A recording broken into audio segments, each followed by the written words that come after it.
Okay, I'm live. I'm live at, I was going to say 8:05, but it's 8:16. Playing around with the StreamYard. Let's see how this goes. I don't know how this is going to work.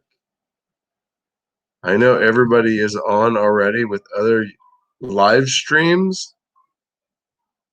So I figure, yep, there I am live on my channel. Okay, all right. All right.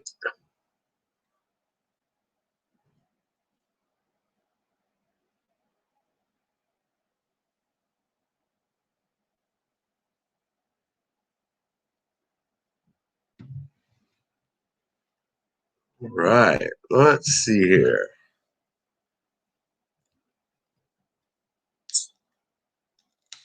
Kind of interesting when I'm the only one on here. It's like I'm having my own party.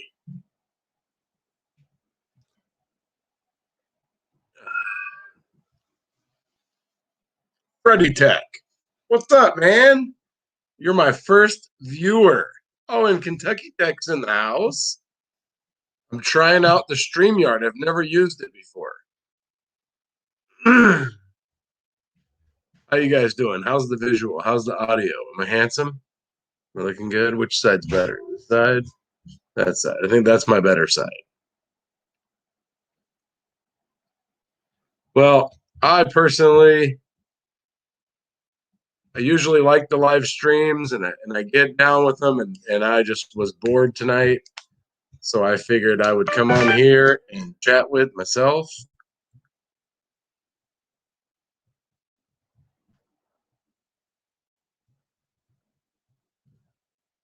Had a hell of a week. So I am happy it is Friday. That's what I should have put. Have myself a little tool haul today. It's the first time I've went on a truck in, oh my God, quite some time. Man, my wife took off the year, stay home with the kids, take care of the kids with the homeschool and everything. And because they're all on homeschool, so they're home all the time and they have work to do, they have classes, have to constantly be doing stuff. And so yeah, so I have not, I don't even, the best way to not spend money on the tool truck is you don't go on the tool truck. That is actually the best way. So I'm at this new shop and we have a Snap-on guy. And I've been at the shop since, hang on, I think it's been about a month and a half. Hang on, I want to see when I started. I was actually kind of curious at how long I'd been there. Okay, since December 21st. So a month and a week I've been at this new shop. And I have not met the Snap-on guy yet. Came in the other day, walked up, and I actually even saw him. I'm the only one in here. All right, I think am I the only one in here? And I saw the guy today for this week for the first time. I think it was Wednesday. I even looked at him. I said, "What's up?" And I said, "Hey, what's up?" And then he just left and went out to the truck like I was just gonna follow him out there. And yeah, so but I went on the Mack truck. So I've had a real bad luck with broken bolts, stripped bolts. Well, no, not stripped bolts. I've had really bad luck with broken bolts. And it's funny because I have all these tools that I've spent, a lot of money on, and definitely don't skimp when it comes to the tools. And one thing I've never invested in, and I'm kind of ashamed to admit it, is I have not invested in I have not invested in hello Nick. I have not invested in very much money in extraction tools, in actual like really good quality extraction tools. So and I've borrowed a couple people's. Haven't had a lot of luck in them. I haven't had a lot of luck with different extraction tools. I think I had a the twisty kind, the kind that are long and they're twisty. So they have some that are like a bigger spiral, and then I used to have these Black and Decker ones that were real fine. And I actually have and I actually have Nick. It is actually for Tony. Um, and so I have two different sets, and both of them have a broken bit in them. And because of that broken bit, I'm apprehensive anytime I try to extract the bolt. Because I mean, broken bolts suck, right? And it sucks drilling through them. And it always seems like that one drill bit you need is the one you forgot to flip over and get warranted by the truck, and it's dull. And so, anyways, the worst thing in the world is to break off an extraction tool in a broken bolt. This week, and every once in a while, I follow like on Facebook. I don't really go on Facebook much, but I follow like a couple mechanic, whatever, and they show different stuff. And you'll see a guy with like an easy out and a broken bolt, and he'll be like, success. So that's I actually had that moment this week. That was actually pretty exciting. And I bought some extraction tools for the first time this week. I had never bought any extraction tools really. Well, no, I've never bought any from the truck. I was going to buy the set that the guy let me borrow. Let me borrow one of them out of the set. Left-hand drill bit, and he let me borrow the whole set. And I ended up using I think it was a 3/16 maybe drill bit, and then the easy out, and it's the Mac easy outs. I actually have them here because I was gonna make a little video about them, but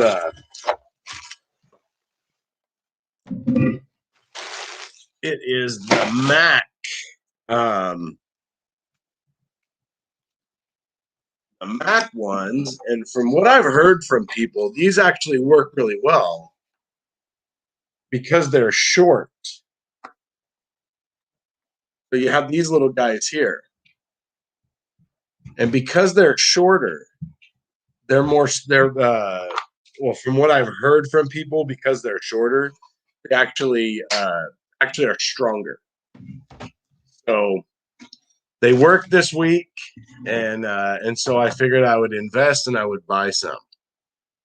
So I don't know where the thumbs up are in here. I'm new to StreamYard. I'm trying it for the first time. And for all the 3 people in here, we'll show this comment. I do like the rumble of an engine, but it is Tony. It is tone for Tony, and actually, I didn't make that up. I've been called Tone for a really long time by my friends. Just Tone. Actually, I had one friend, he called me Big Tone for a long time. And I used to be a manager of, Luke's in the house. What's up, Luke? I used to be a manager of a Zoomies. And out here in California, I know they're like up in Washington and around, but it's like a skateboard shop, clothing shop. And he used to be a manager, and I would answer the phone, say, thanks for calling Zoomies. This is Tone. Hi, Tom. I say, no, it's Tone. Yeah, Tom. And so, yeah, so I never won that battle. That was always pretty interesting. But yeah, so Tone is what I go by, and I'm live. Let's see, I got 5 people. I'm still, forgive me, I'm still trying. Luke is my son's friend, and he's my biggest fan. He always, hi Layla. Luke is the first one out of all of my son's little group that shows up to say hi, always, every single time, and he watches all my videos. I might have to kick him out. I might have to kick my son out and move Luke in, make him swap out places.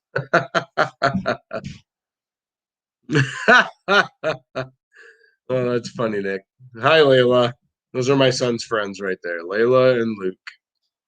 Uh, so anyway, so I don't know where the likes are or anything. I'm using this StreamYard. This is my first time. If you're new, I have 6 people in the house. What's up?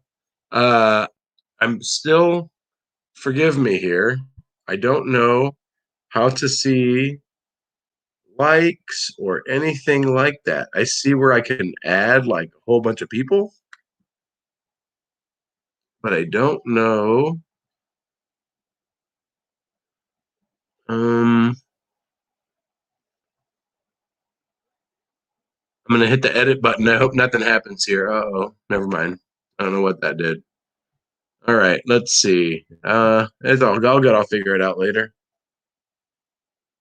Share screen. 6 likes. Thank you, Nick. Uh, oh my God, Kentucky Tech, man. Let me tell you. Oh man. So I am doing, and I might have talked about this the other day. I am doing this rear timing chain job on a 3-liter supercharged Audi SUV.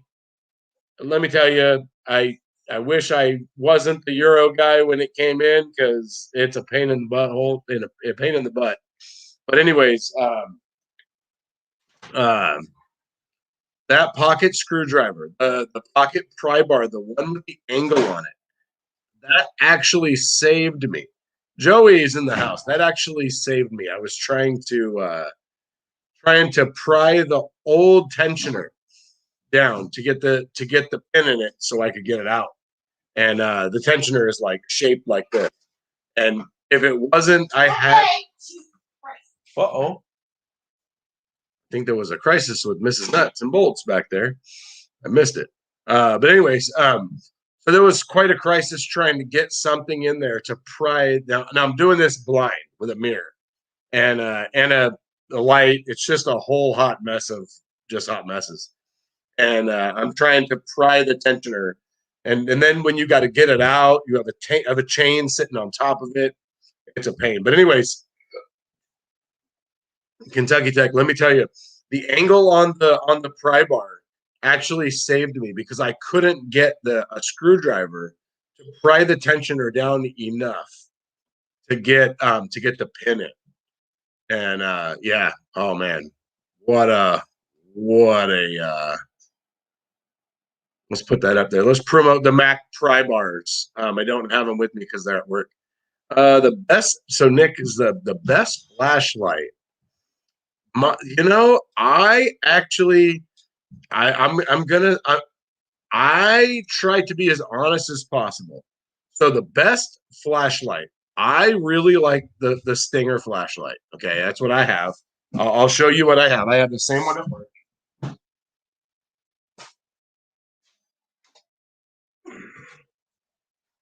So I've got the Streamlight Stinger here. Oh,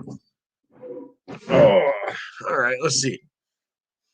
So I've got the Streamlight Stinger here. This was my old one from work. You can tell, obviously, I worked with this one, dropped it a lot, used it a lot. This is a good flashlight. I like it. And an identical one to this at work. I have the actually, if you really want to review on this flashlight, I have a video about it. But anyways, it comes in a it's probably about that wide. It's got an extra battery and a place to charge. So you charge the flashlight, charge the battery. I believe there are newer. I'm not a tool junkie. Like I don't go and look at all the tools, and I work with a lot of guys now. I don't think that they're like that either. But I know I've heard somebody made a comment to my flashlight video that they bought the newer Streamlight Stinger, I think. And I would imagine, given technology and everything, that you could buy this same flashlight and it'd be a lot brighter than this one. It's good. It works. I like it. But I'm pretty sure you could probably get one that's just like it, but a lot brighter, like a newer version. I like that one because it comes with a holster. That's actually the holster was the was the reason I made the video that I made. It was because of the holster. The holster is my favorite thing that I have. I can't imagine working without it. I came home. It was like a couple months ago, and a couple months ago, and I was going to do like a stereo at home for one of my son's friends, and so I brought my belt in my holster home to use my flashlight just to keep it in my pocket. So, well, where did I get mine? So I bought, you know, up until now, almost a lot of the tools that I own, I bought off the trucks. I rarely shopped around and tried to find like a cheaper deal or anything like that. If I wanted something, I bought it from the truck. I would show the driver, tell the driver whatever I wanted, and mostly Snap on, primarily because of convenience and because he was the only one around. So I didn't have a lot of trucks that came around. Matco was around, but he, was the same guy. Matco guy was the same guy for in quite a big area because I went to several shops and he was the Matco guy at all of them. And he just retired, so we don't have a Matco guy now. So,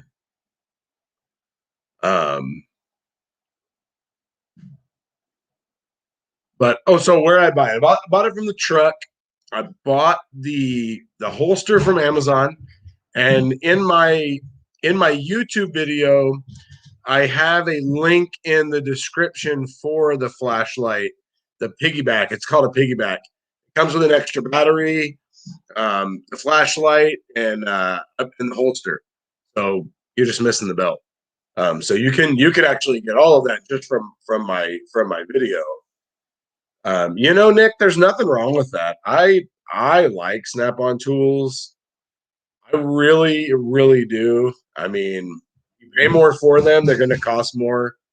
I mean, nowadays, I guess it's a little bit different because you can shop around now. There's used to be there were the Snap-on, Matco, Mac trucks, and then there were and there was Craftsman. Like, I mean, that was pretty much, and you had Harbor Freight. I mean, that was like the only, Craftsman was a pain in the butt because when something broke, you had to drive down to Craftsman, to come to Sears to get it. Most of the time they were out. They didn't have it. So that was kind of a pain in the butt. I know I had some quarter drive wobbles and I kept going back to get them warranted and they didn't have them. They didn't have them. They didn't have them. It was just a pain. But now with all the Sunex and Tecton and I know Capri is making their way up. I have one set of tools from them. I did not buy them. I won them for in a raffle around Christmas time on Instagram, and I've only used. Actually, my coworker used one. He needed to use it's an Allen set, and I have a Harbor Freight. They look great. Kentucky Tech. They hey, how many people are in here right now? It only shows that one person's in here. I'm just trying to figure out how to use the StreamYard. I noticed that every YouTuber I watch uses StreamYard. They don't use YouTube. So I'm trying to find out the difference. So I'm just playing around with this. Okay, just one. Okay. Yeah, I only have the one set of Capri, Kentucky. I have the Allens. I haven't used them yet. I have the same exact set from Harbor Freight at work, and my coworker needed one. And I was like, "Here, you know what? I have this brand new set of Capri. Try this." But I don't know. I have a hard time buying tools that I can't hold in my hand, especially if it's something that I don't know anything about. If it's a company I've never seen, like the first set of Sunex that I bought them from a Mac truck, and he told me like, I'm selling you these. I'm not selling you Mac sockets, and I'm glad he did because he sold me the Sunex, my first. God, I don't know. Maybe it was the 3/8. It's probably the 3/8, I think, and then the quarter, and then the half inch. What's up, Miguel? And Uh, and then yeah, I mean, I only bought them because of the Mac guy. He told me like, I'm selling these to you. And I was like, okay, cool. And I got them, and I was like, hey, these are great. I like them. It was the 3/8s, 10 to 19, yeah. And so yeah, so I got that, and then from there, I liked them. I've had it in my hand. I've used it. I even had to probably warranty one before I bought anything else. And always that damn 17 millimeter in the 3/8s. When Joey's in the house, probably not for you. Not probably not for you, Kentucky, because you work on big stuff. So that 17 millimeter is real common for brakes, and so I use it a lot for brakes, and you some weird angles. And I mean, I don't care who makes the socket. If you put an impact wobble at an angle and you're constantly smashing with it, it's going to fail eventually. And they're just little mechanical pieces. Um, and so yeah, so from there I bought multiple other multiple other rails of them. Even bought the 1/2 inch, and the 1/2 inch was nice because it came in a big old fat set, like a lot of sockets. All right, let me catch up in all of the chat here. Thanks for joining me, guys. I was just bored of the live streams tonight. I think I've went live every Friday for the past 2 or 3 weeks. This is the first time that I hadn't, and because some of the guys weren't on, and so tonight I don't know, just was bored. All right, let's see. Yeah, I mean, in Kentucky Tech, I don't see anything wrong with them. I haven't held anything except for the Allens. And I mean, to be honest, like I couldn't give anybody a fair I couldn't give anybody a fair review on Capri tools based on Allen sockets because the ones that I use, I have a Harbor Freight set that works just fine, and I have not had a problem with them at all. Um, so uh, so yeah, I mean, I don't know, kind of hard, but I haven't held any other ones. I haven't seen any other ones. I'm down to try stuff, um, but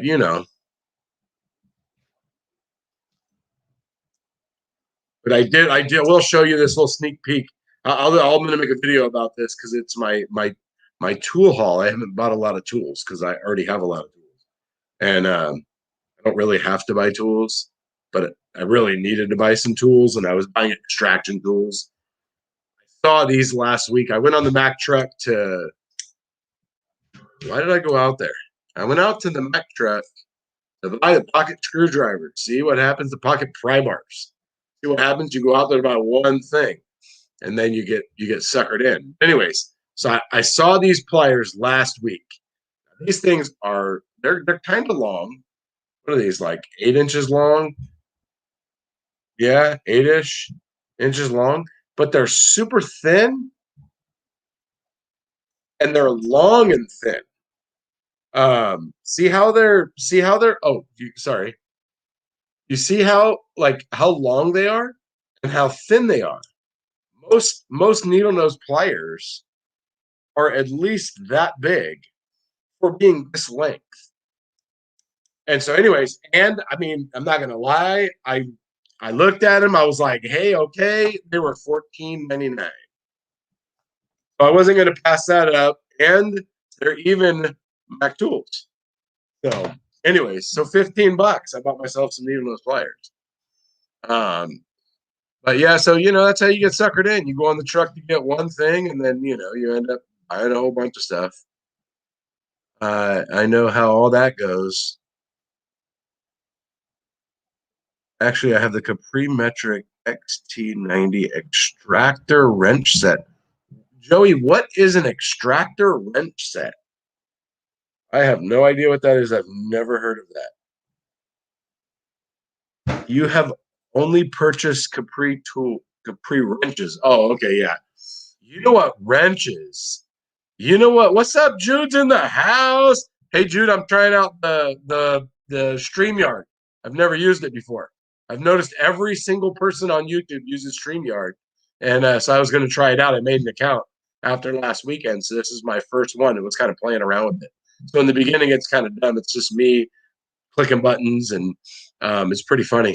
But anyways, so you know what wrenches look really, really cool that I've seen this week is the Olsa thin wrenches. I entered a thing to try to win them. I mean, I would love to see them. Those look really cool. You know, and it's not a wrench you're going to use all the time. It's a wrench that you would get that if you were going to try to make a review on, you probably honestly would not use them for 6 months only because you just bought them. If you didn't buy them, you would need them a lot. It wouldn't be something you'd use that you would put a lot of torque on or anything like that. All right, let me check out what's going on here. All right, so it's a bolt biter, but in wrenches. Huh? Interesting. I'd have to check that out.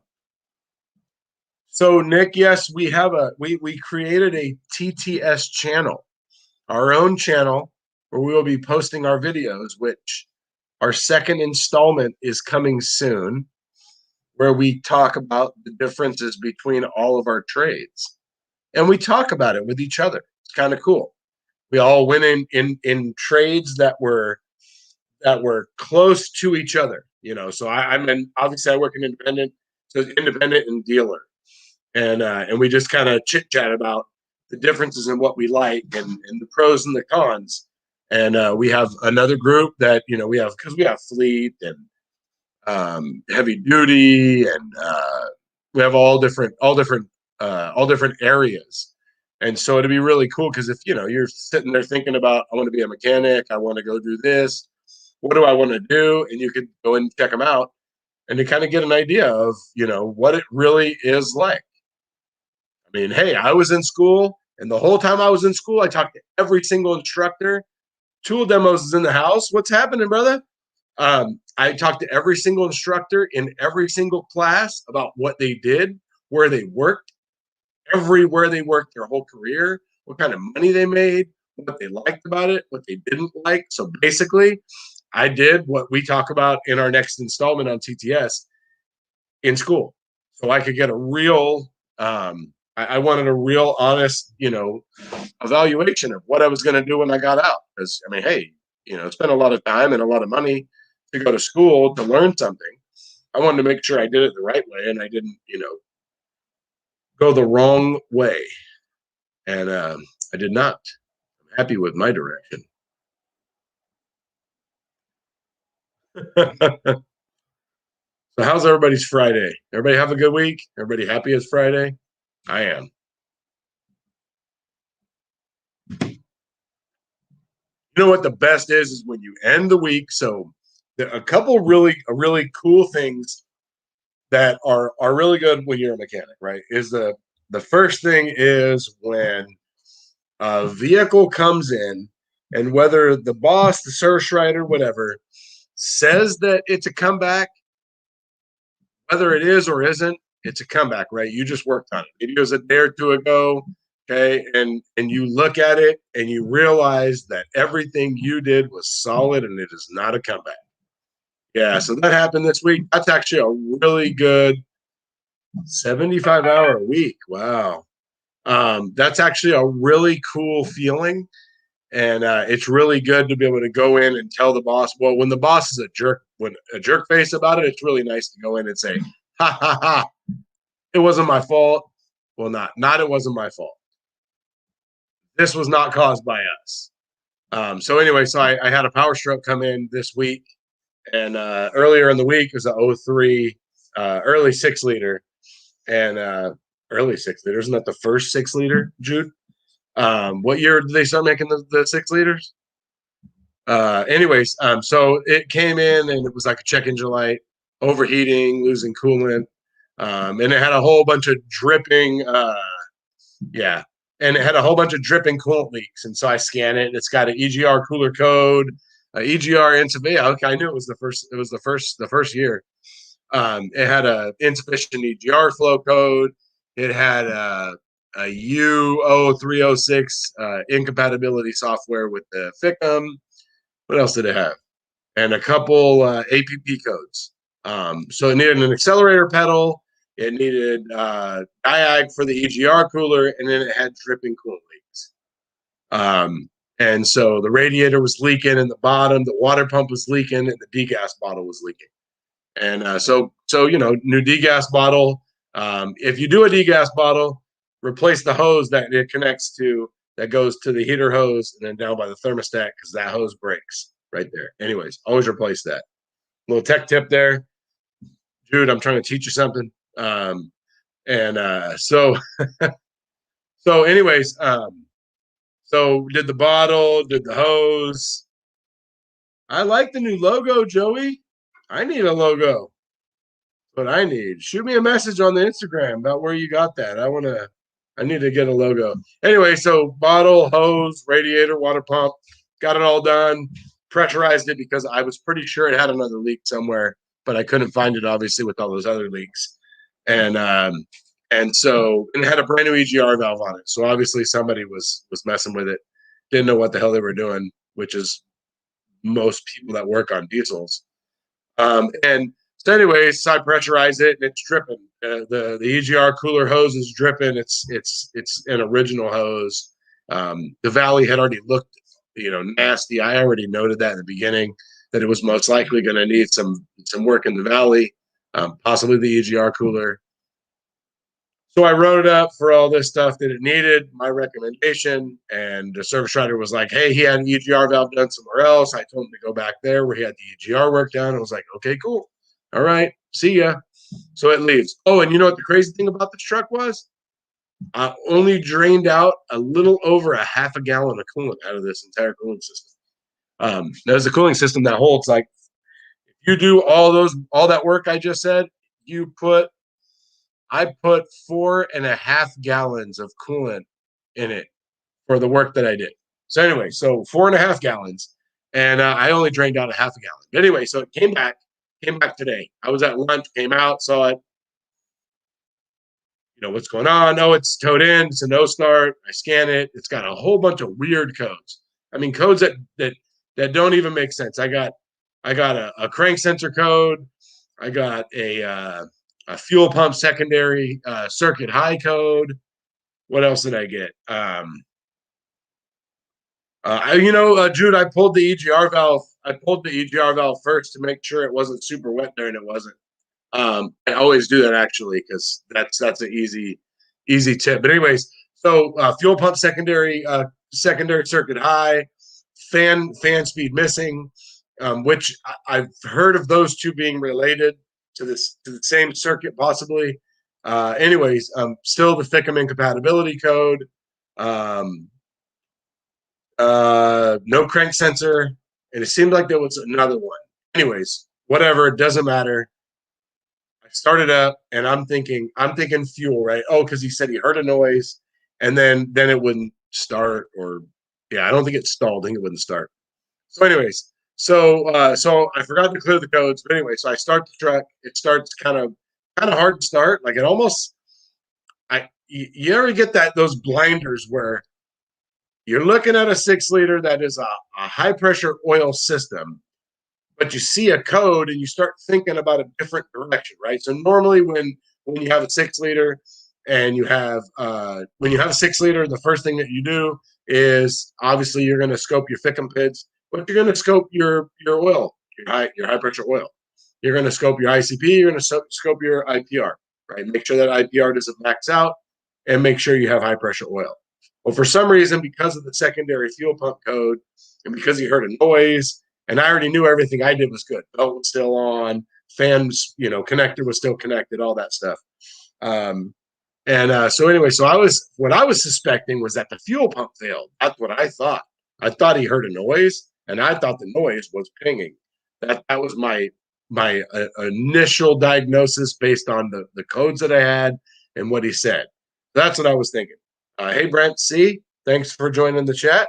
So anyway, so I started without clearing the codes like an idiot, and I wasn't scoping high pressure oil. And so kind of dumb, I started up, It kind of sounds like it's pinging because I'm thinking that direction. Kind of hard to start, kind of got it going, kind of running. It's kind of, not really running great. Maybe it's misfiring, maybe it has a fuel problem. So I have to cut it off and go do something else.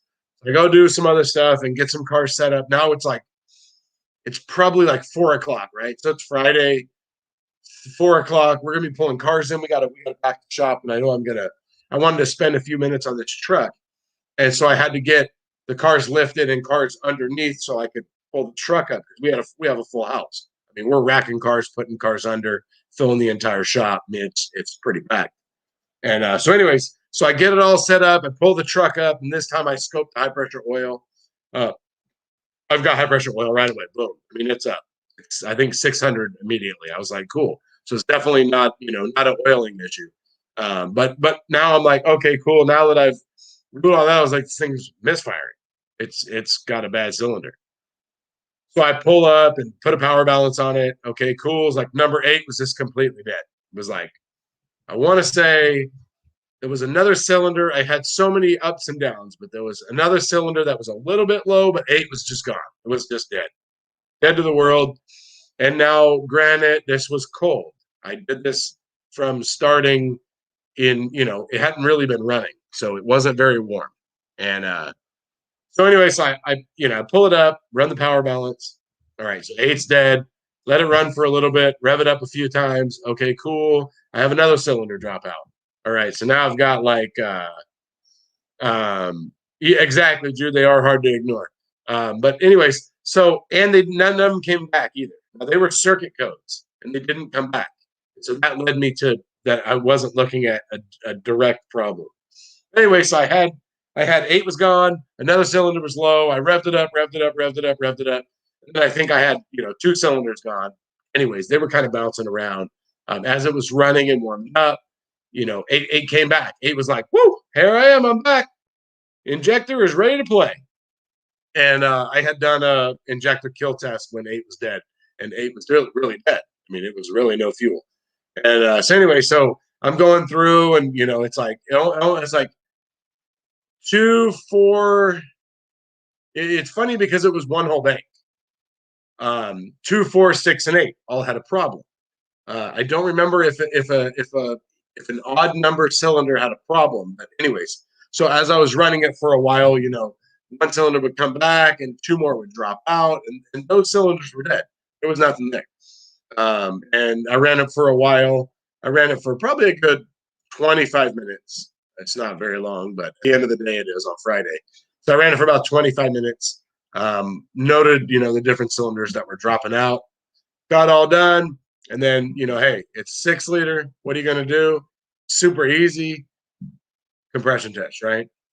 Now you ask yourself, you got an hour to diag this thing, and you've already, and if you're not a diesel expert, right, and you're sitting there wondering how you're going to do this with an hour diag, you already know you have either bad injectors, you have a bad injector, you have a bad side of the engine, right?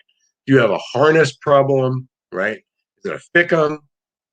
Okay. And you're wondering, how would you do a compression test and all of that at the end of Friday? Well, all I do is disconnect the little solenoid wire right up there by the heater box. And if you don't know about that, shoot me a comment. I'll show you on Instagram. You pull it over and you make sure the key is off because you don't want the car to start. You don't want the car to start. And it's designed and the perfect length. Reach over to the positive battery terminal and push it down and make contact on the battery. I'm pretty sure they built it for that because it fits exactly perfect. And the only thing that you ever have to do is the vacuum lines. You have to go under the vacuum lines. If they're all different. I'm not a power stroke expert, but I know how to work on that. But some of them don't have the vacuum lines. They're not in the way. Sometimes it lays on top. But anyways, you go under the vacuum lines. It reaches right over, touches to the battery. You crank it over, and basically you're listening for crank, crank, crank, crank, crank, crank, crank, crank, crank. What you're looking for is to not have crank, crank, crank, crank, crank, crank, crank, crank, crank. That means that you have a mechanical problem. And if you have a mechanical problem, okay, now you're really going to break out the cage and all that stuff. This is just your Um, this is where you can do an easy an easy test. And I mean, I wish all vehicles were that simple. Pull it in, touch it there, even cranking, the mechanical aspects of the engine are good at that time. Doesn't mean they're always good. It means they're good at that time. Now the key is when I had it running, I had cylinders that were misfiring.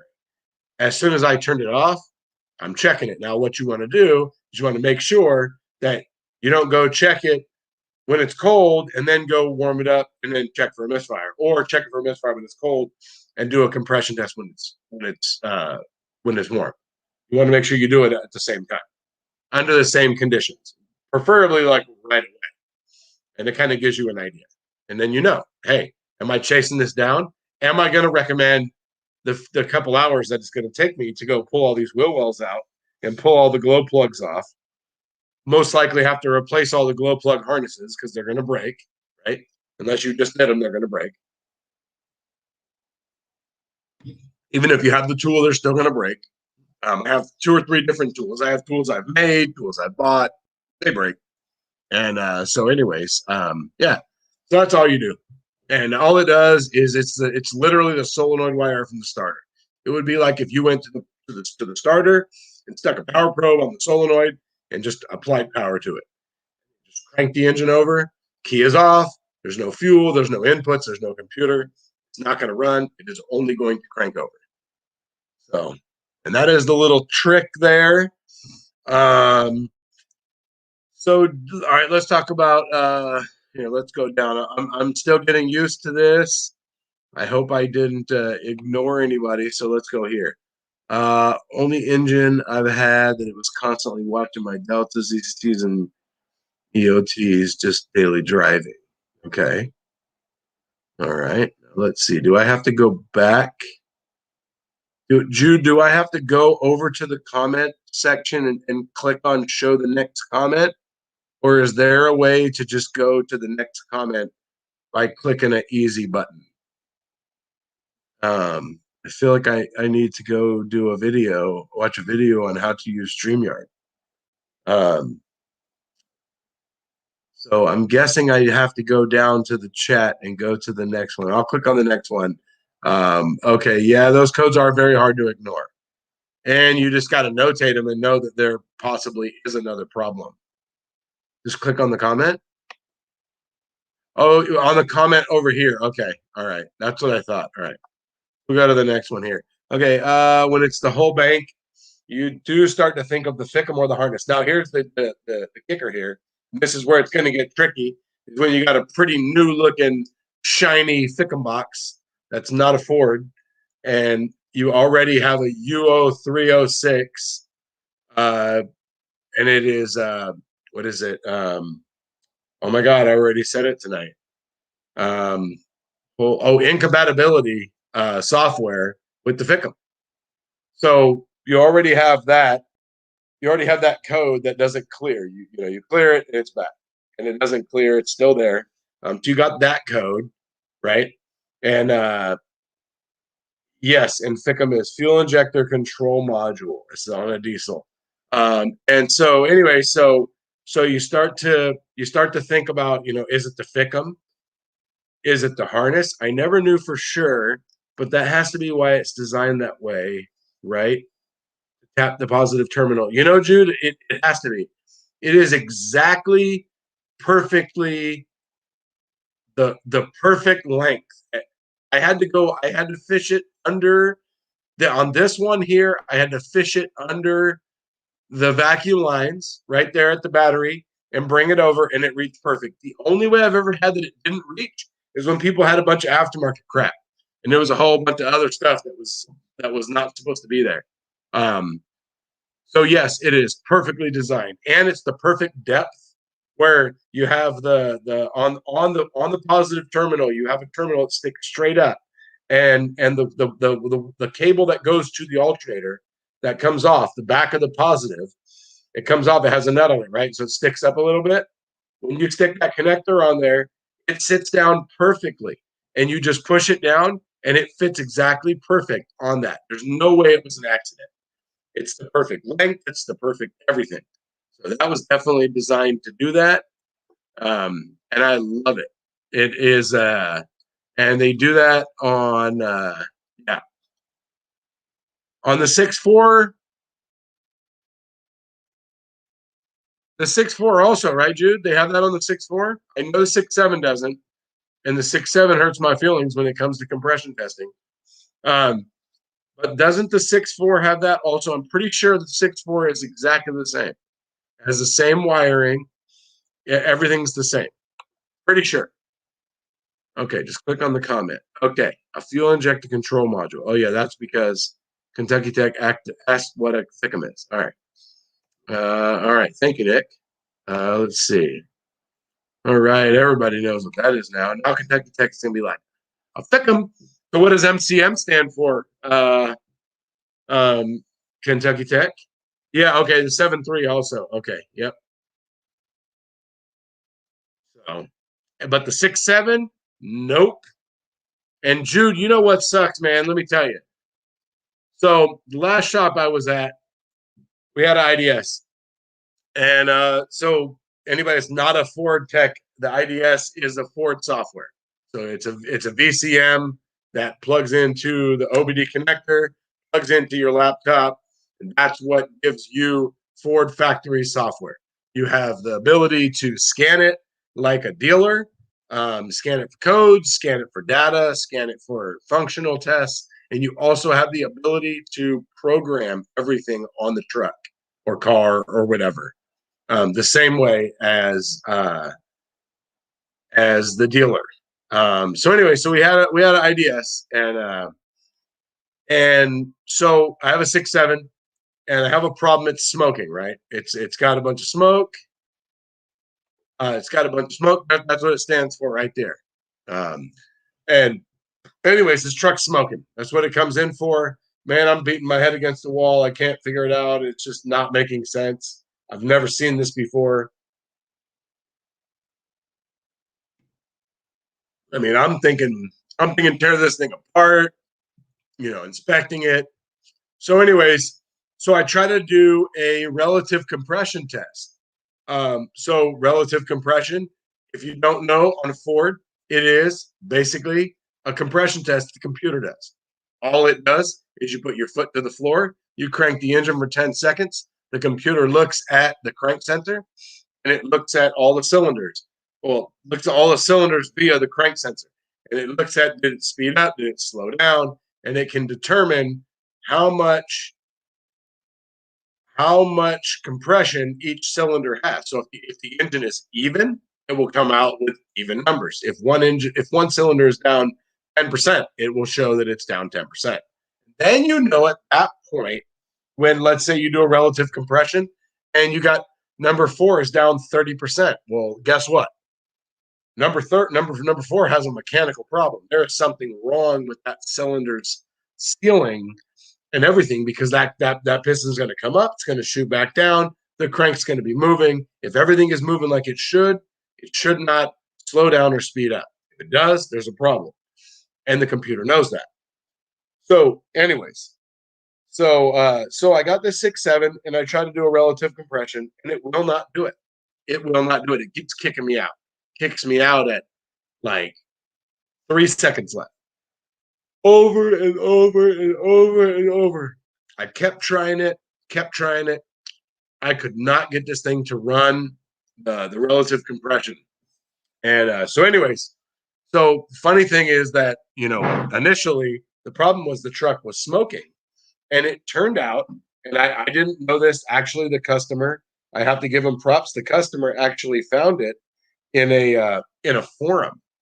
It was actually the crankcase box on the driver's valve cover was causing the smoke. It was full of oil. So, anyways, I'd never seen that before. Now I know. I've replaced it before. I was doing a fuel contamination kit on the 6.7, and it had about 100,000 miles. And I told the guy, hey, it's be a good idea if you got a bunch of oil down here in your turbo system. It'd be a good idea to replace your crankcase box on your valve cover, because it's actually a serviceable component, and you're supposed to actually service it because it gets full of oil. So anyways, But so then later on down the road, so I thought, okay, maybe it's just the truck. So then later on down the road, I had another 6.7. I was trying the relative compression. It would not run the relative compression. I never got all the way through the test. Weird. Don't know what it is, but I couldn't do it. I don't think I have actually never run a relative compression on a 6.7 Power Stroke. No, I've never successfully run a relative compression on a 6.7. Motor control module. Okay, makes sense. It controls the engine, including all sensors. The Cummins MCM also controls all the after treatment stuff. Oh, okay. All right. Interesting. So in the light duty diesels, we have the FICM. Oh yeah, that's true right there. The only thing about that is if that's the case, if you have zero compression, you know that. You need a motor. The only way you don't know you need a motor is if you don't know anything about cars and you never tried to start one before. If you got that low of compression, that's one of those things. Yeah, the Dodge Cummins 5.9, man, that is. And I think it's what's the last generation? That's the one that you want right there. It's got the better fuel pump on it and all that stuff. It doesn't have the emission devices. Then they did the 6.7, and all they did was just take a 5.9 and add a whole bunch of emission devices to it. So, but you know what though? You know what? Actually, man, I'll tell you what. The best damn diesel that I've ever driven, the best is a 6.7 Power Stroke. I will tell you right now. You go drive a 6.7 Power Stroke, and that thing will do circles. That thing will do circles around a truck, pulling a trailer.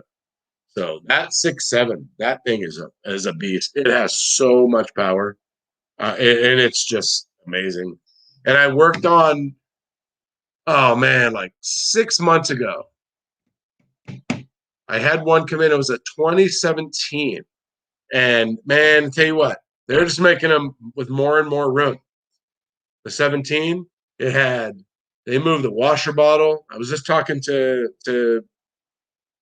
Davey on the other night about this. I think they moved the washer bottle from behind the battery.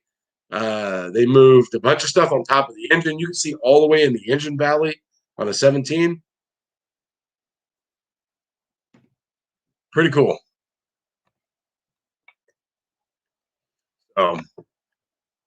But yeah, that 6.7 Power Stroke, that is my favorite. So you go if you want to get a Dodge, you get a 5.9 Cummins. And I'm not a Duramax guy. I don't know a whole lot about them. I've always kind of felt like people that had Duramaxes went to Duramax shops because I never saw them. I think I've done injectors on like 3 Duramaxes in 16 years. I really haven't, and I think I've only had like 2 others that needed injectors, and nobody's ever. I just don't see them. So I haven't done a whole lot of work on a Duramax. Worked on MPRs, Cummins, Power Strokes, but I do have a diesel that is kicking my butt. I have a 2014 Chevy Cruze. I know. You're thinking, what kind of truck is a Cruze? Yeah, it's a car. It's a sedan, and it has a diesel. It has a 2.0 turbo diesel. Oh my God. Yes. Okay, Jude. Their water pumps suck. They use the same water pump in the 5.9 as they did the 6.7. That is absolutely the worst thing on that truck besides their front ends is the water pumps. So I've got this 2014 Chevy Cruze with a 2-liter turbo diesel. Comes in, is a no start. No, and obviously there's no codes because the batteries are just about dead. Can't crank it over. So charge up the battery and I didn't even know it was a diesel. So we push it in, hook up the charger, and while I'm hooking up the charger, I glance up at the emissions label, and I saw that it said NOx sensor. I didn't think anything about it. Whatever. So I walk up to the front, talk to my service writer, and about what I have going on. I'm like, yeah, I got the Cruise. He's like, oh yeah, the diesel. I was like, what? The Cruise? He's like, yeah, it's a diesel. I was like, really? Oh, that's why it has a NOx sensor. So then it rang a bell. Okay. Okay. I thought it was just a turbo car because I saw the turbo.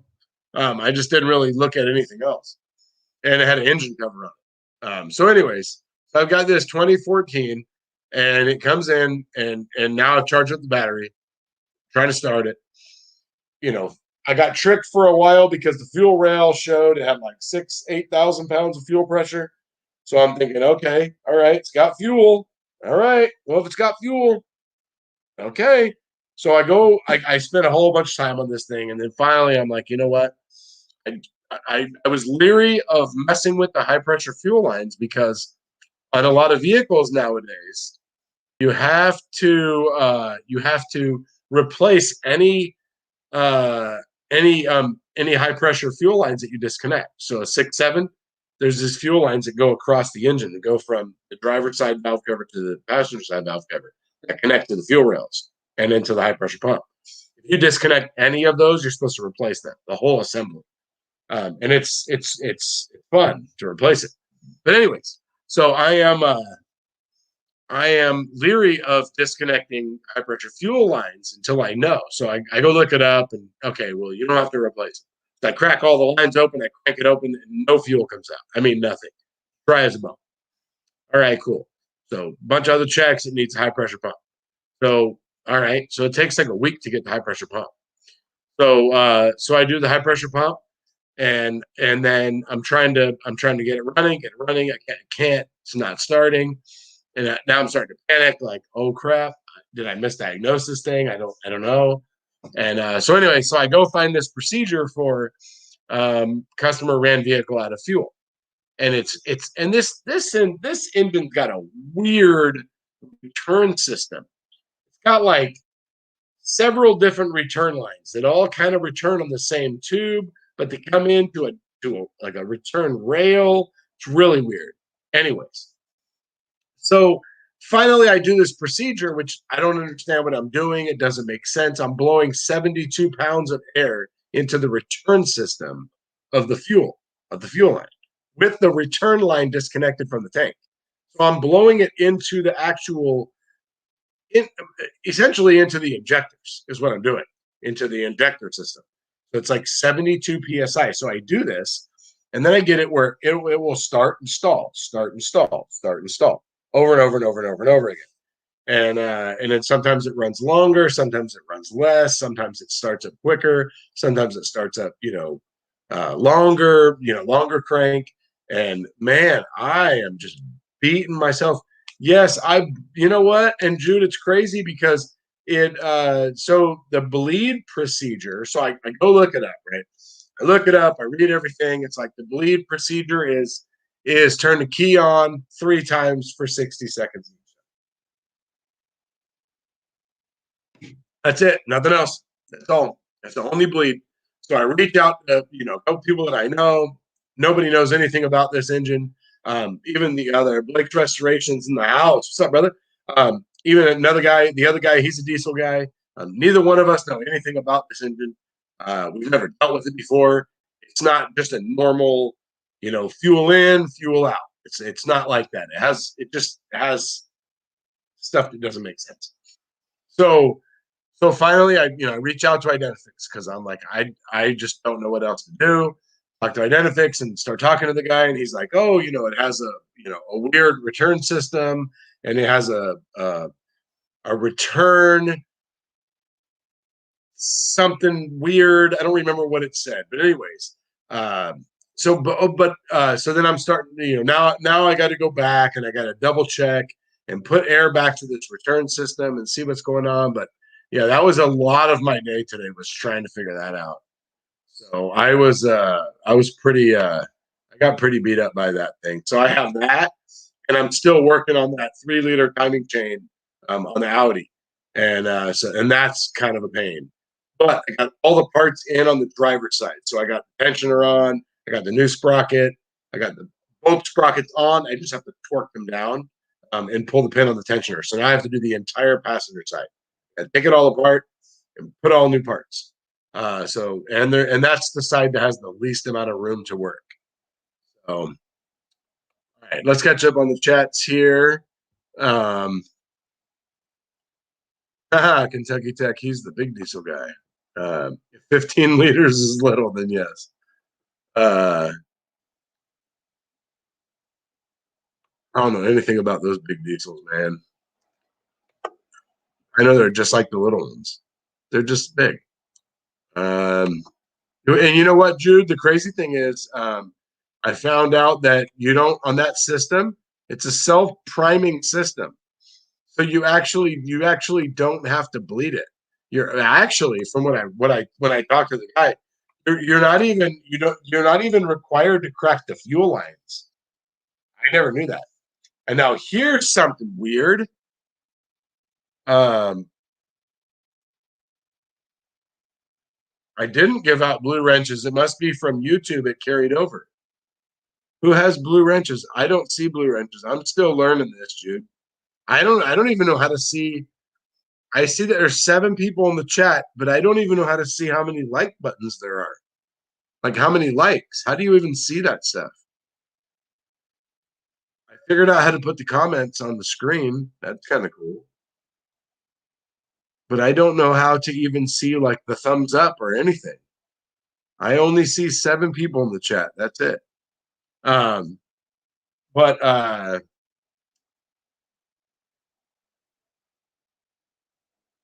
yeah, so it's a self-priming system. You don't have to prime it. You don't even really supposed to crack the lines open. But so I found out something about diesels today that I did not know. And I know it doesn't work for all of them. But according to the other guy that I work with, according to the other guy that I work with, yeah, it is, Blake. I've never used it before. Thank you for Jude. Jude, how do you see that on StreamYard? I don't know how to see that, or can you? I've always done YouTube Live. This is my first time doing StreamYard. But anyways, so I've got. I keep getting sidetracked here. Oh man, what was I saying? I know I was talking about that stupid cruise. Yeah, so I'm working on that, and I'm working on that Audi. And then I know I was going to say something about. I don't remember now. Oh, I know. Okay, so the other guy I was working with, yep, there you go. Suck, squeeze, bang, blow. All diesel does the same as a gas car. Oh, you use your phone. Okay, Jude. So I found out something that I never knew. So I, I'm in the car. I got the scanner, and the other guy, he cracks the lines open. He's like, okay, turn on the lift pump. I turn on the lift pump. He's like, yeah, I got nothing. The lift pump's not pumping anything. And I was like, what are you talking about? He's like, well, when you command the lift pump, if you open up the injector lines, the injector tubes, you should get fuel. Some fuel should come out in most diesels, and because it can push past the pump.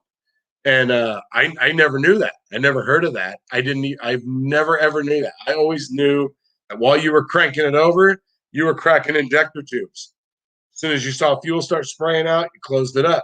Go to the next one, go to the next one, go to the next one. And then usually you can get it started with maybe with one cylinder that you haven't cracked the line, and it'll start, but it doesn't run super great. I mean, you're still better off to crack the lines, to crack that line, but like a Cummins, a back line is a pain. So anyways, all right.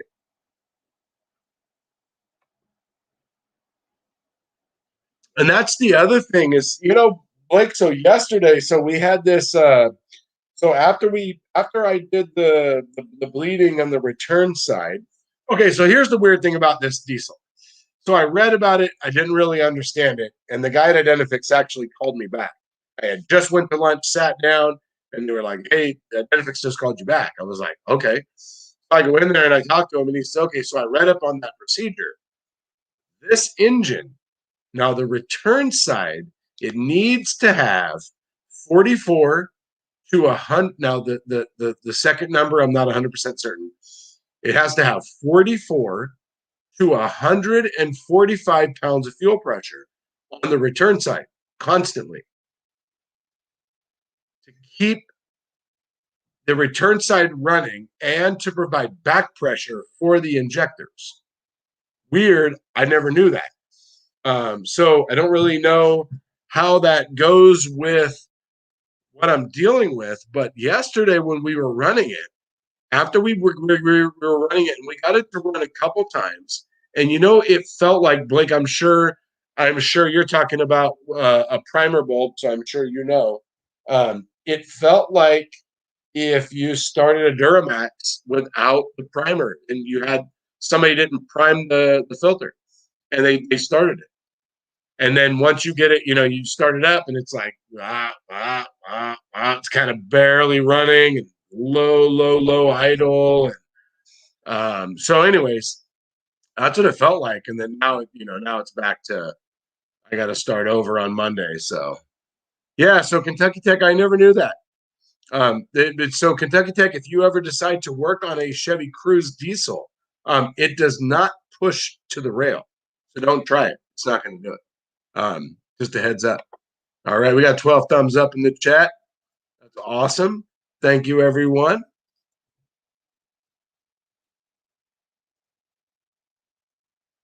Oh, sweet. Thanks, Blake. Had a lot of fun making that video.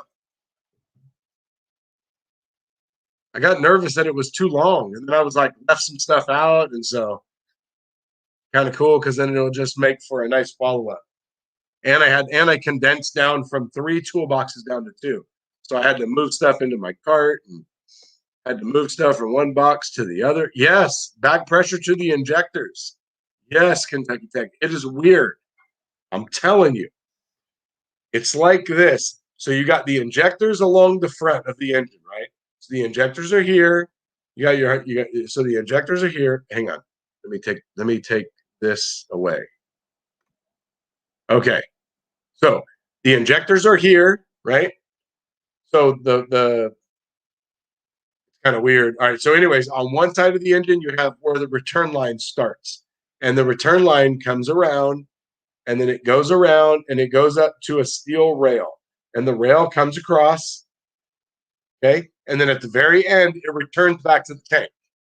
Before the very end, that's where the high pressure pump comes in and brings the return fuel to this constant regulator, a constant fuel regulator, I think is what it's called. And it's for the low side. I mean, it's for the return side. I don't understand it, but it's weird because so high pressure pump comes in about this far in from the end of this steel pipe. The other end of the steel pipe has the injectors returning to it. Okay. Now the procedure is that you disconnect the rubber hose that goes from the end of the pipes here. It goes from here and it goes down to the high pressure pump. So the pump returns the fuel up to the rail, comes over, and it goes back to the tank. So the procedure is to disconnect the rubber hose and pinch it up. Well, they tell you to plug it and just pinch it with vice grips, right? So pinch it where it can withstand 72 psi. Then disconnect the line that goes to the tank and put 72 psi right into that steel rail, okay? And start the engine and let it run for 60 seconds.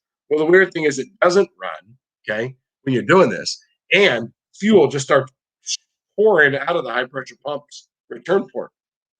So, and I don't really understand it. I don't understand what it does. I don't understand why it does that. The only thing I didn't do was I didn't let it pump for 60 seconds. Because I mean, it's just like spraying the firewall. I mean, it's just all over the place. I got just fuel all over the floor. Thank God we have some guys around the shop that clean up. So he was mopping up under the car for me. But Anyway, so on Monday I'm gonna put that return line into a bucket, and so it doesn't make a big fat mess. And I'm actually gonna do it for 60 seconds to see if it makes a difference. Because they say 60 seconds. I don't know what if that magic number. Before I left, I was talking to my coworker, and I told him, I said, I don't know if that it is that whole, like, sometimes we have those things where they're like, and do this for 10 seconds, and if you stop at 9.5, it does not work. You have to do it for the time, and then we have times where they tell you to do something for 60 seconds, where you can stop at 30, and it doesn't matter. And so I'm not sure if that's the case. But anyways, that's enough about that. But yes, so back pressure to the injectors. I don't understand why, but they need it. So I'm Blake. I'm thinking that it has air in the return system. I'm thinking the return side's airlocked. I don't know. It doesn't make sense. Thank you, Nick. Yes, that was really cool. SunX hooked me up with some stickers and a koozie, and I think that's it.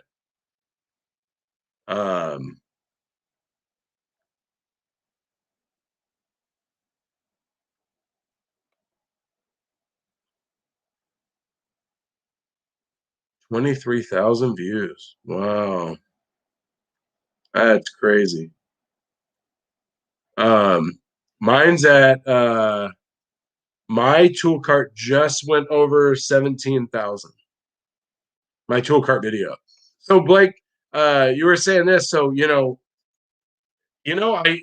wasn't. I actually shopped around for that cart. And that cart, if you go to buy it, that thing is going to run you $800, $900, and you got to pay for freight. I actually shopped around. I think I got that cart for around $600.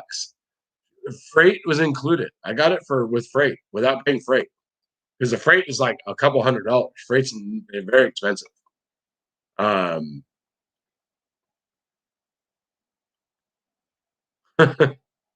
I've been doing. How long have you been doing your channel for, Jude? I think I started mine in the beginning of November. Oh my God, his cart tour has 23,000 views.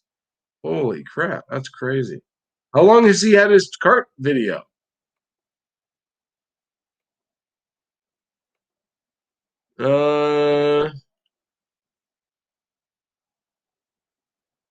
Yeah, I know Kentucky Tech. It's exactly super simple.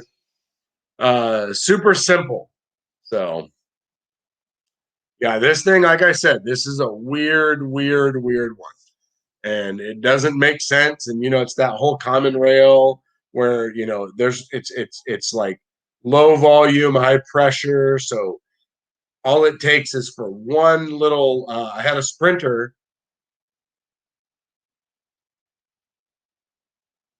I had a Sprinter that had one bad injector, and the engine wouldn't run because of one bad injector. So all the fuel would just dump out of that one injector. And I had a 5.9 Cummins do the same thing. 6 injectors, one bad one, whole rail was emptied with that one injector. So thanks, Jude. Yeah, it was awesome, man.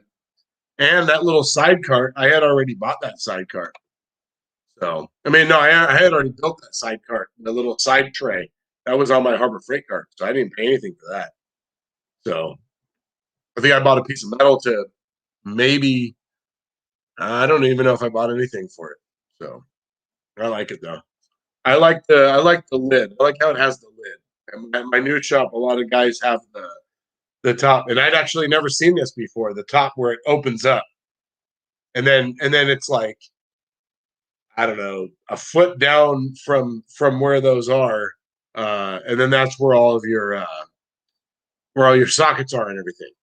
So Nick, I don't know. I actually went online, and you would have thought I was a crackhead looking for a dealer. I was on every website, going through everything, and it probably took me 2 or 3 weeks to find it. I didn't really, I mean, if you're a stickler for color, then you're not going to get the best deal. I knew I wanted that specific cart. I didn't really care what color. I don't even know that I had picked the color. I just said I like that cart. I'm going to try to find one that's the cheapest I can get, and yeah, and so I did, and they delivered it to the shop. But I don't recall. I know I had a coworker. Excuse me, not that long ago. Was looking for one, and it was like around 600-700. They were coming up for, but that was with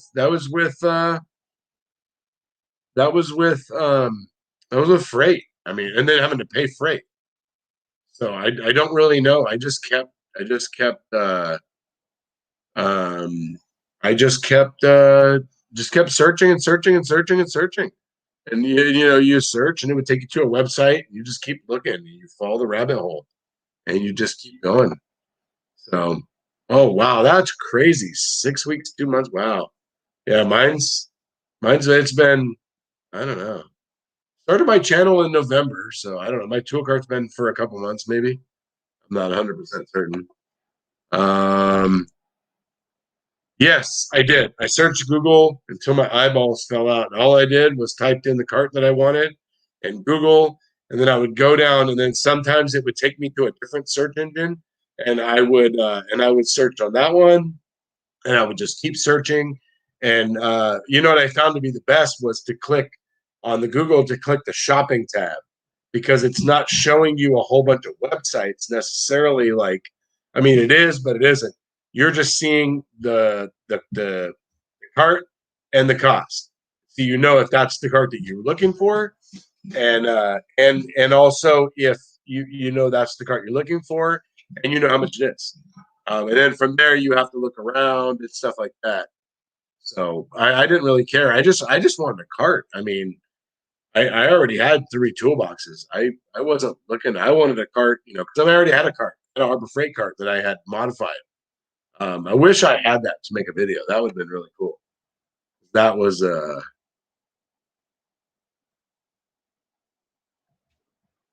yeah. See, and the toolboxes either. I didn't care about that either. I had a yellow one, a blue one, and a red one. Now I just have a red one and a yellow one. And so I'm doing the same thing. I know. I'm sorry, Jude. You know what? Somebody did that to me last night. I was watching something. I don't remember what it was. The Zenny or something. I think Vivian did something and he yawned, and it made me yawn. I was like, "Oh my god, I can't believe it." I'm talking about it. I'm at the yawn right now. Yeah. Oh, sorry about that. Um, so yeah, I know, right? So anyways, so that's what I did. So I'm in the process of doing something kind of cool with my one of my toolboxes. But I'm just waiting for something to go on sale. So, and I'll be making a video about that. That'll be kind of cool. Um, got a little something something coming up with that.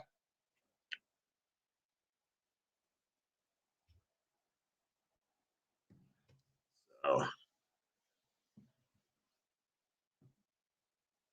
yeah, I got and then I'm gonna. That's awesome, Jude. You should. I'm gonna do. I haven't decided how long I'm gonna wait before I do a toolbox video. I gotta get. I got. I got 2 boxes now, but I think I'm gonna wait. I think my first one's gonna be when I do my thing I got coming up. So showing you pretty soon. Hopefully it goes on sale pretty soon. I don't know. That's what I'm hoping for. Oh my god, Jude. You do a tool cart video and your channel's gonna blow up, man. You would be surprised. People love to watch. So I had one of the porters come over. Are you talking to me, Nick? Um, so we had one of the porters come in. I don't know. The other day we were talking, and I said something on my channel, and he's like, "Oh," and he asked me what it was, and I told him, and he went and subscribed, and I was like, "Oh, cool, thanks, man." And so, anyways, he came to work yesterday, and he's like, "Hey, so do you like doing tool review videos?" And I was like, "Well, yeah. I mean, it's funny." He's like, "Well, because that's what people want to watch." He's like, "I was watching a bunch of your videos, And that seems to be the ones that people really watch. So tools, tools, tools, and tool carts and toolboxes. People love that stuff. I'm sure the badder the toolbox, the more awesome the toolbox, the more the views. I don't know.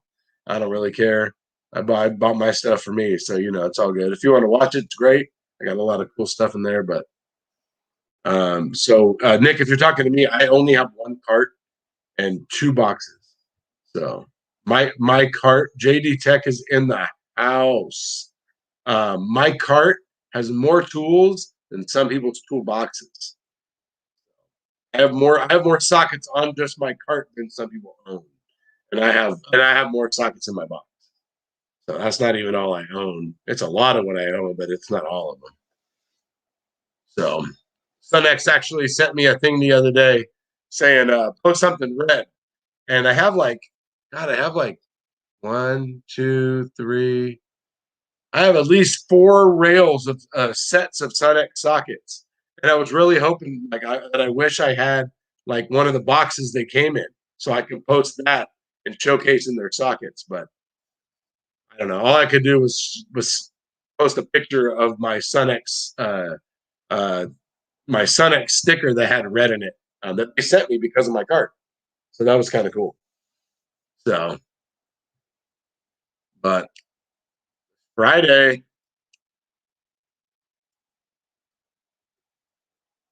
it is time for another beer.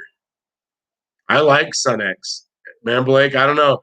I don't know if you own any Sunex or whatever, but man, I'll tell you what, their warranty process is pretty cool. It's pretty simple. It's actually so cool that I made a video about it, and really just to let people know so they know if they go in to buy Sunex tools how simple and painless the warranty process is. Um, so their process is really really cool. I like it.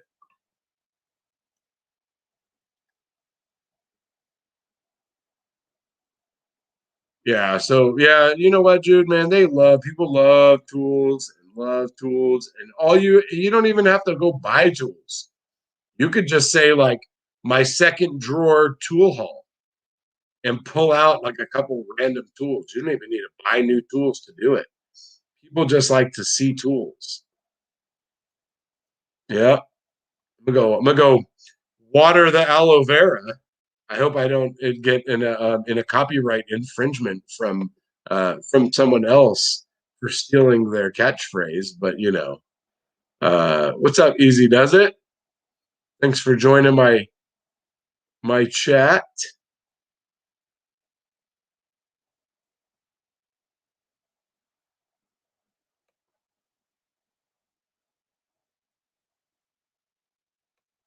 I don't know what you mean by that. So you a heavy tech just joined? I'm not sure what you mean.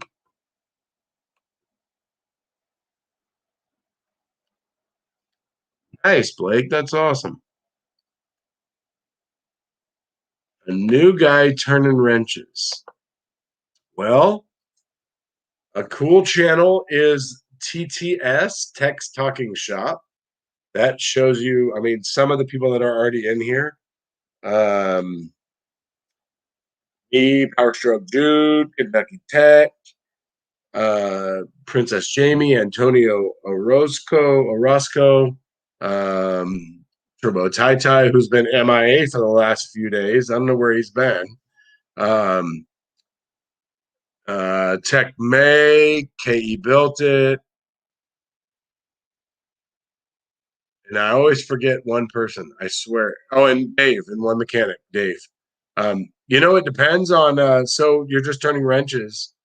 I must ask, what field, but while I go water the aloe vera, what field, and you don't tell him I'm stealing his catchphrase. Just kidding, I'll tell him. What industry are you going in to turn wrenches? That makes a big difference right there. If you're going to go work on tractors and big stuff, then you want to go watch like the Heavy Wrench. He's a good guy anyways. You want to watch his channel, period. But It all depends on what kind of wrenches you're turning.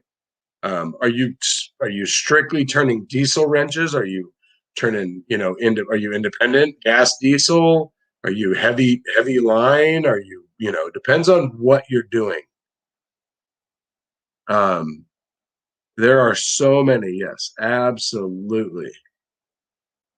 Oh yeah. Hey, you know what? I should do. You're right, Jude. I should do that too. Just do a one video on like one drawer. That's what I should do. I said one mechanic. I said Dave one mechanic. He was the last one. Nice. Easy does it. Diesel tech. What kind of diesel tech are you? Easy does it. Are you a light duty diesel tech? Are you a heavy duty diesel tech? If you're a Chevy Cruze diesel tech, you'll be my best friend. Um, oh, thanks, Blake. I love it. Nick, motorcycles. Okay. Um, I actually don't know anything about motorcycles. So, huh. I mean, who works on motorcycles? I mean, I guess. I mean, like, I don't know, Nick. I don't know. And watch my channel. I'll tell you all about wrenches and sockets and and spark testers. Independent shop. Okay, so independent shop just working on motorcycles. I'll be right back. Got to go water the aloe vera. Give me 1 second.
All right. Hope I didn't lose anybody. I'm back. Sorry about that.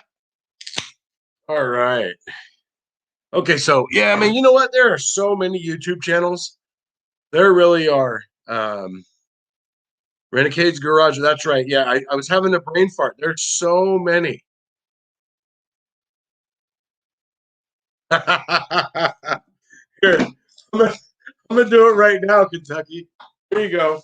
Here's a little close up of my one of my a video. My next video. Focus. Focus. Can you see it? Can you see it? There it is. That is in my next video.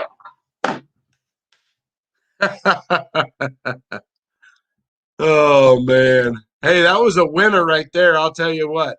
That whole focus, man, let me tell you what. I had this BMW that came in.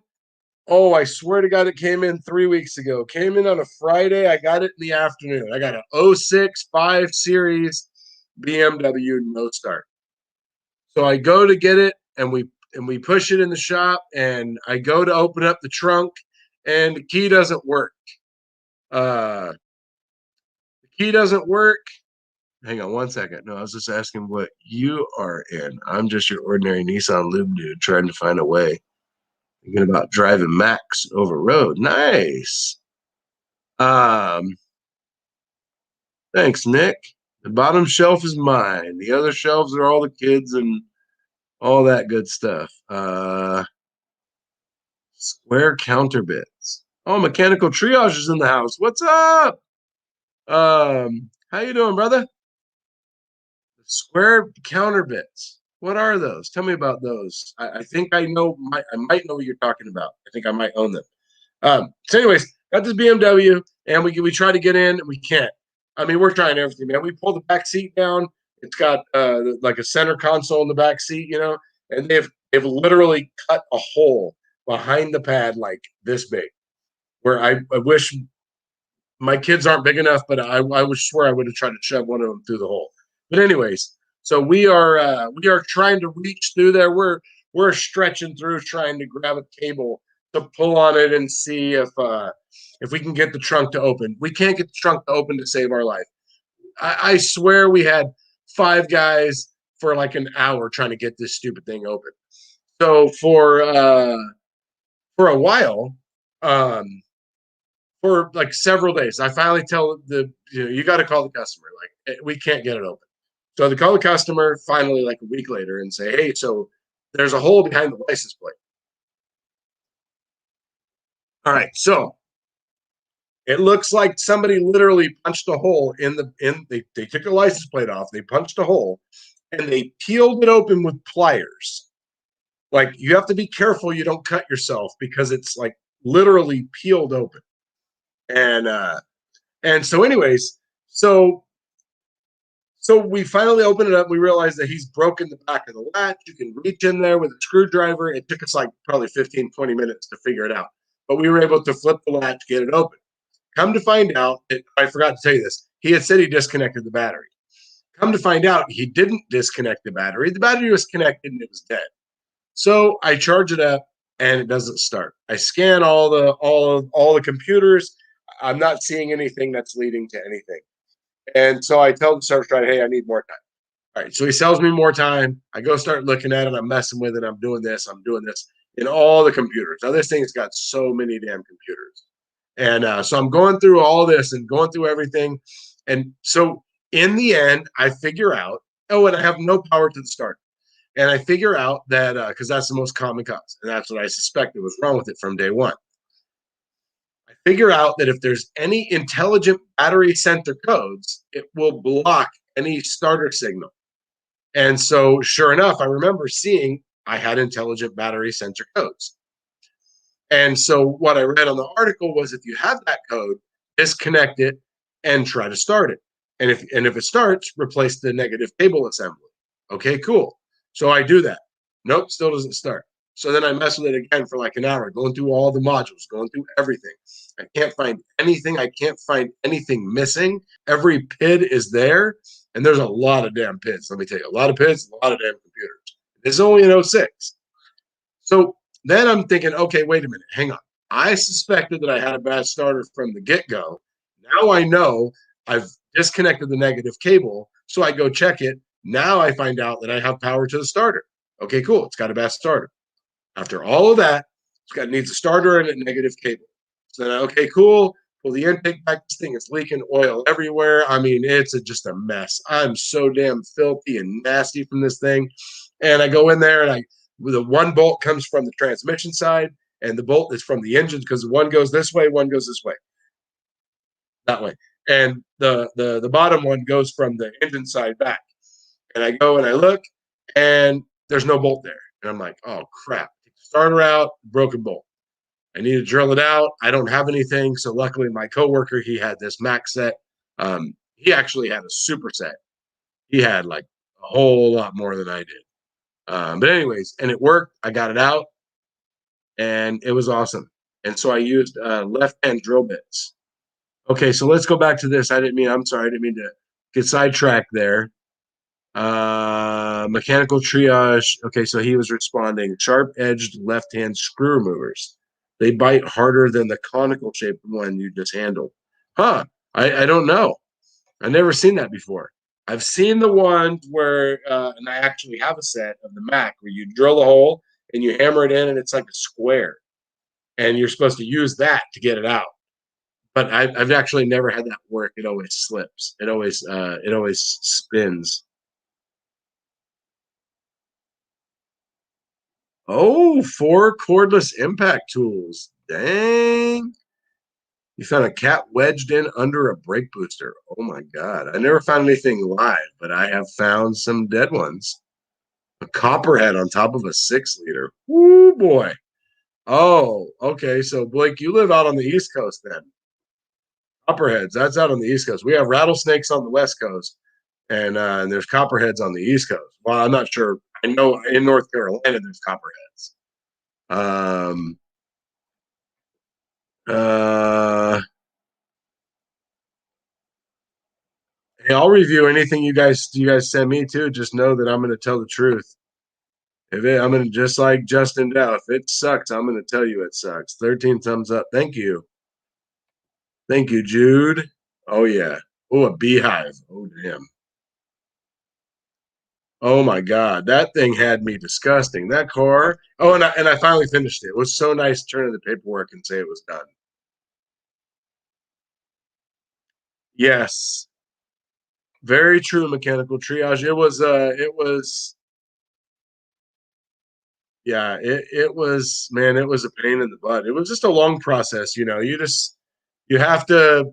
That's the hardest thing about working in the independent world. As we work on so many. I think Jude I think he's kind of branching out into some other stuff, but he was dealer guy.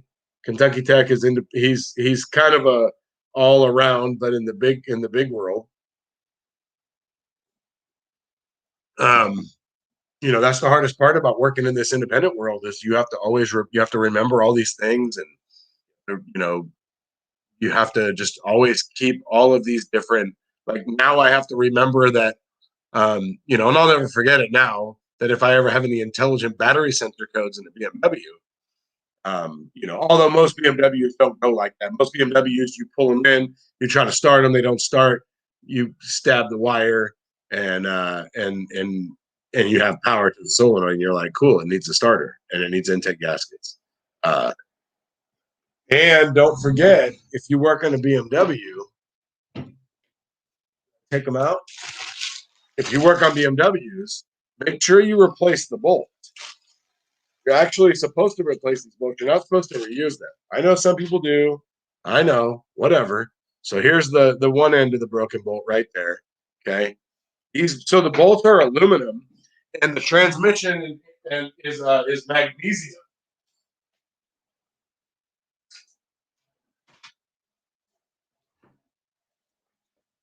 So the bolts are aluminum, and the transmission is magnesium. Um, so there's the other end of that sucker right there. Got it out. Got it out with the Mac tools and the left-hand drill bits. So I never knew what left-hand drill bits were until this week. I never knew what they were for until this week. Until actually when I went to drill this out, and my coworker had that set. He had a big old set. It had like 13 different drill bits, and it was like I went on the truck. It was $485. I was like, no, and it had those long spiral ones. I don't like those. I've actually broke those before. I have a bunch of generic ones of those. They suck. So, anyways, yeah, man, you know what? And Jude, it is so true, man. Don't ever skip your basics. I'll tell you one stupid thing in the world that you could do is skip checking fuel pressure. I mean, man, if you need 50 pounds of fuel pressure and you got 30, you're going to be chasing your tail. You got enough to run. You got enough to not set off flags in other departments, but it's going to show up later. So you definitely don't want to skip your nice. There we go. Cheers, Jude.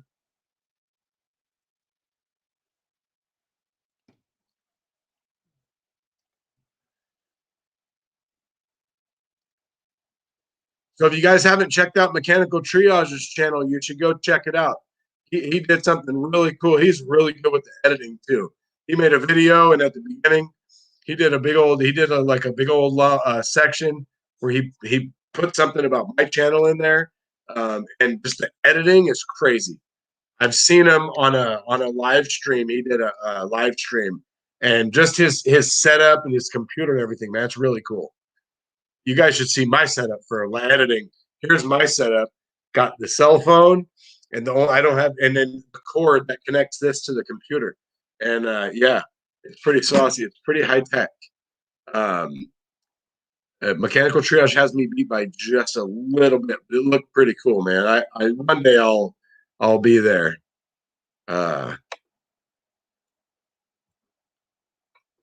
One day I will be there. No, thank you, my friend. Um,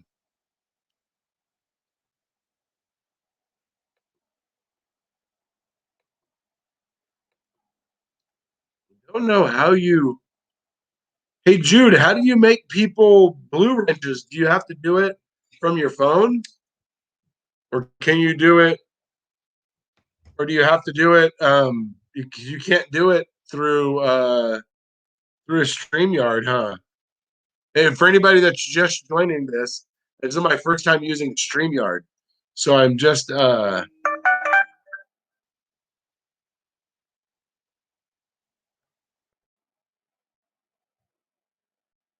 playing around with everything. So, oh, good night, Blake. Thanks for joining, man. Wednesday at 6:30. Join me on here. Yeah, every Wednesday at 6:30. I'm going to go live, talk about the week. So if you're available, uh, join up. Same with you, Tool Demos. Don't forget Wednesday at 6:30. I will. I'll remind everybody on Instagram. It's my new day of trying to get on when other people aren't live. It works. It's kind of hard to be live when other people are. So, all right, let's see what this guy is saying here. This Jude fella here talking about a 7.3 Litre Power Stroke. Okay, I had a 7.3 no start. My helper was doing all kinds of tests.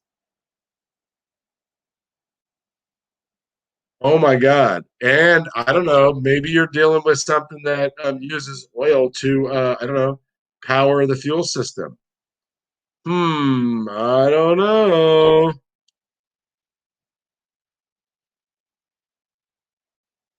Maybe you should check oil.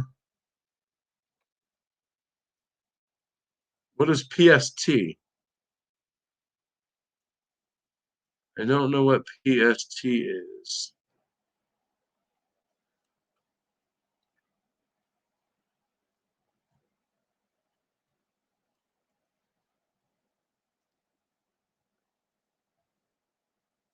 All right.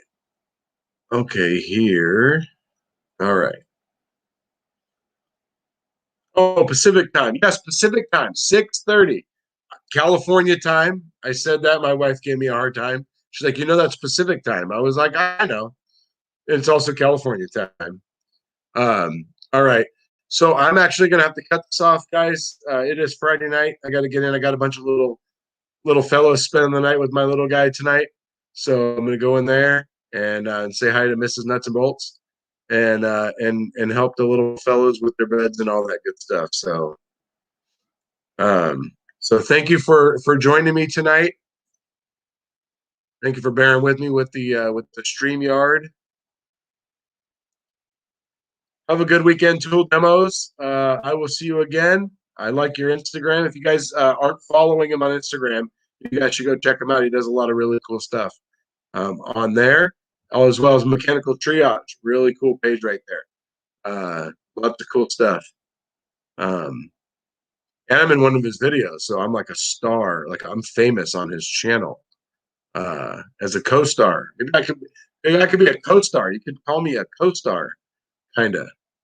Even though it was just a little snippet of the video, but it's all good. I'm just trying to be funny. Hope you guys are laughing. Cheers. Happy Friday. I hope everybody had a good week and has a good weekend. And I will see you. I will see you guys later.